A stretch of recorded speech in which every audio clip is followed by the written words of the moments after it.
chapter 20 ng chapter 8 ay namangha ang mga tao. Amen po ba? And in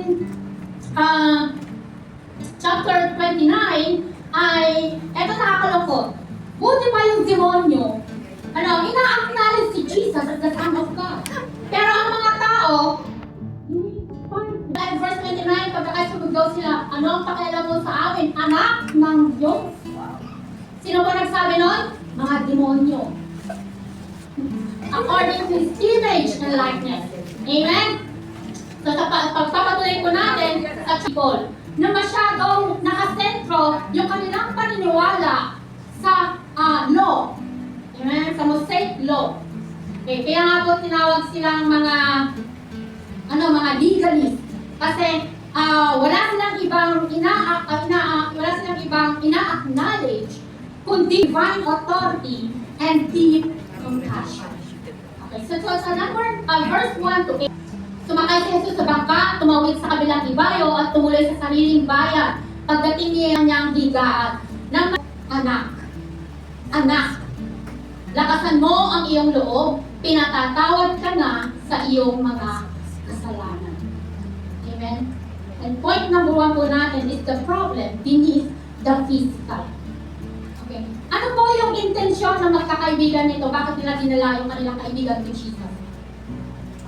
To heal. Amen po ba? To be healed. Kasi paralitiko ito. And yung condition niya, pagiging paralyzed niya is worse.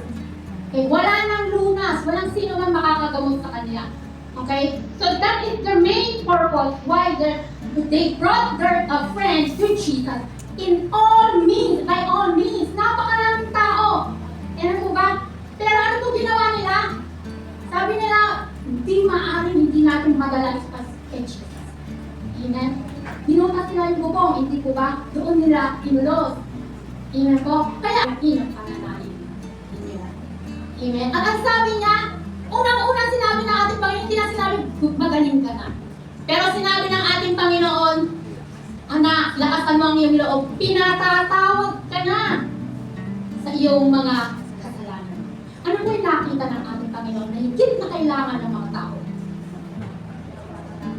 Spiritual healing. Forgiveness. Amen? Paralyzed man, but addresses his great need first. Forgiveness. Sabihin nga po natin, forgiveness. Forgiveness. Forgiveness. Amen? Maraming tao, kapag may karamdaman, ano po yung nais natin? Pinaka-nais natin mangyari? Gumaling. Kaya maraming tao, ang mga mayayaman, they are very willing to spend all their savings, lahat, ibenta nyo lahat ng ari-arian nila, mag-travel sa iba't ibang, all have sinned and fall short of the glory of God. Romans 6:23, for the wages of sin is death. Amen? Kaya lang, nakakalungay, Dr. Pakpay. Diba? Pakpak pala. Humihingi ng panalangin dahil may kasakit tayo. Ano ba sina-advise sa akin? Sister, magpa-check up ka na. Pero nakakalimutan po natin. Ipa-check up muna yung puso natin to the great physician. Sapagat ang problema po, baka hindi sa doktor masusolusyonan, hindi sa ating Panginoon na nakakatalos ang puso natin. Amen po ba? Yung kadamutan mo sa sarili mo, the grudges na kinikimkim mo sa puso mo, those unforgiveness, those unhealthy lifestyle, yung pang-aabuso mo sa sarili mo, yung katigasan mo ng tulo, ang nagkukos ng sakit. Handaan po natin mga kapatid, spiritual problem or sickness can only be cured through spiritual solution. And then, you are spiritually blind. Amen? Panginoong Jesus. Amen? Ang sabi niya, nakita niya kung anong unang-unang kailangan natin. Hindi niya muna ginamot, pinagaling sa kanyang physical. Nilalapastangan ng taong ito ang Diyos. Bakit po nila sinabi nilalapastangan niya ang Diyos? Sapagkat sa pagsasabi ng ating Panginoon na pinatatawad ko na ang kasalanan mo, o pinatatawad na ang kasalanan mo, tanging ang Diyos lamang ang tunay na makapagpapatawad ng kasalanan natin.